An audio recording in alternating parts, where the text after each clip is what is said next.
So in this video, I wanted to take a quick look at two variants of the Lamy M63 rollerball refill. And that would be the standard one, the M63 in medium, and then the M63 in broad. You can see right there, B for broad. It's not B for blue, it's B for broad. If you were to call Lamy or talk to a retailer, they might tell you that the M63 isn't sold in broad, and I think what they might mean more specifically is that it's not currently sold in broad, or that it's not sold in broad in the US. But if you hunt around, you can definitely find these in broad. So I had a few lying around. I bought a few just recently off eBay, and they're definitely available. They are expensive, they are hard to find, but they're out there. So here's the standard M63. This is what came with this pen. This is the Lamy Tipo. And just for reference, the M63 is the capless rollerball refill. So capless meaning there's no cap. This is like a clicker pen. Capless would also be used in something like this. This is the Lamy Swift. Again, no cap. So we see here, this is black as indicated by the top, medium as indicated by the M, and it's the M63. Here is the package I opened up about 10 minutes ago. This is the M63 broad.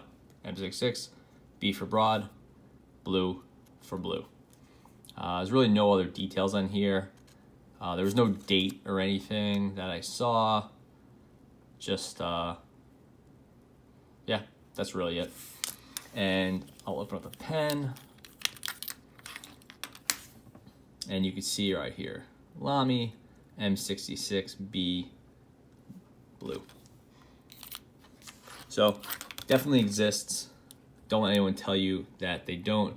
And you could see the difference between the two. On the left, we have the broad. On the right, we have the medium.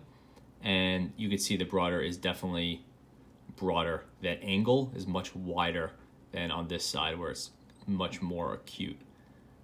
So Lamy doesn't tell you the difference, but I would say roughly the broad is about a 1.0 millimeter and the medium is a 0.7 millimeter, but it's hard to make that guess or be too specific. And the two look the same otherwise. There's a little serial number here. The blue in broad is 806 and the black and medium is 610. It's not very helpful, but maybe if you're hunting one of these down, it might help, but who knows. And then just, if you really want to look into it, here's the two packaging, black and broad, blue and medium. Nothing really to make out from here.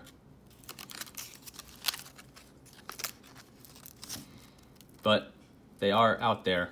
I have not been able to find the M63 in broad, but that doesn't mean it doesn't exist. It just means I can't find it yet, or it's out of production. Who knows? So I just wanted to do a quick writing sample and show everyone the difference. I did that a few minutes ago. You can see M66 medium versus the broad. That broad is really broad. It is, I'm not surprised it's not very popular because this is on a thicker paper. This is on a Clairefontaine paper, and it is quite broad. So Lamy M63 broad. It is broad and wet. It definitely has a fountain pen type feel to it. Very smooth, very pleasant to write with. And just because the video is not too long, I wanted to do some quick comparisons. So that's the M63 in broad. In this Lamy Swift, I have a Schmidt 8120. So this is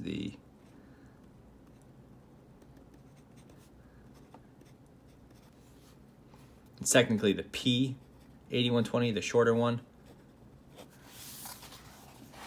But that is a 1.0 millimeter. And you can see that is pretty close to that broad. Maybe it's not quite as broad as the M66 broad, but it is pretty close.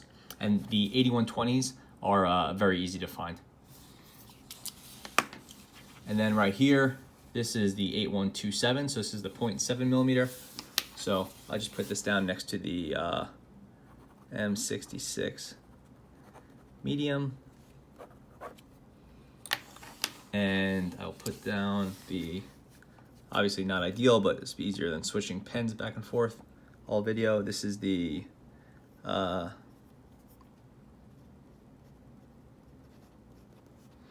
P8127. And then just for reference, in this pen, I have a Schmidt P8126, which is really close to the 8127, but a little bit skinnier. So to me, the medium looks pretty much on par with the 8127. 8127, like 8126, like I said, is a little bit skinnier, but not a huge amount. So M66 medium is about that 0.7 millimeter of the 8127, and the Schmidt 8120 is a pretty close alternative to the broad. But the fact of the matter is that the Lamy M66 is sold in a broad. They are available, but they're not that easy to find. Maybe stock up if you want to try them, but look, you might be spending like maybe $7, $8, even $10 each, depending on if you have to import them from Europe. They definitely have sellers in Germany, and you get those from eBay and stuff like that. Anyway, so that's just a quick comparison of the different Lamy refills for the M66. And keep in mind, with some fiddling, it's pretty easy to just use a Schmidt refill in place of an M66 refill. You just have to get a little piece of the cap, chop it to length here. And I've done some videos with the Lamy Swift showing how that can be done. That said, sometimes you just want to use the authentic refill, and totally reasonable thing to do. So yeah, that's it. Lamy refills. Thanks for watching.